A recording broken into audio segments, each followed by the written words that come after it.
The water cycle. Steps of the water cycle. 1. The sun drives the water cycle. The sun, which drives the water cycle, heats water in the oceans. Some of it evaporates as vapor into the air. There's a graphic, and it's a picture of the sun with arrows causing the heat energy into the ocean. And the ocean has a warm ocean surface, and that rises with water vapor and it goes back into the air.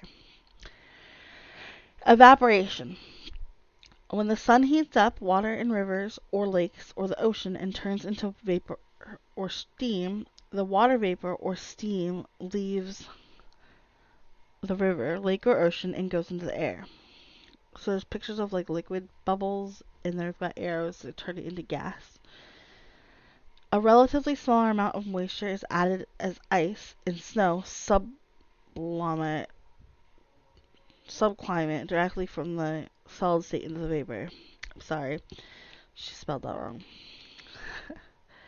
Rising air currents take the vapor up into the atmosphere, along with the water from evapotranspiration, which is the water transpired from plants and evaporated from the soil. So there's a picture of a plant. It's a flower, and it says underneath it says evaporation with arrows going up to a flower, and that says has an arrow going up into the air, which is transpiration, and then it has like arrows coming down from the sky, which is precipitation, which is rain. Transpiration is the process by which plants lose water out of their leaves. Transpiration gives evaporation a bit of a hand in getting the water vapor back into the air. The vapor rises into the air where cooler temperatures cause it to condense into clouds.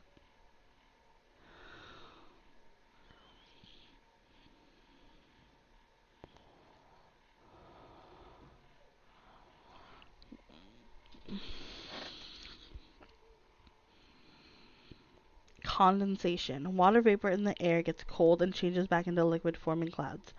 Precipitation occurs when so much water has condensed and the air cannot hold it anymore. The clouds get heavy and water falls back to the earth in the form of rain, hail, sleet, or snow. Collection. When water falls back to earth as precipitation, it may fall back into the oceans, lakes, or rivers, or it may end up on land. When it ends up on land, it will either soak into the earth and become part of the groundwater that plants and animals use to drink, or it may run over the soil and collect in the oceans, lakes, or rivers, where the cycle starts all over again.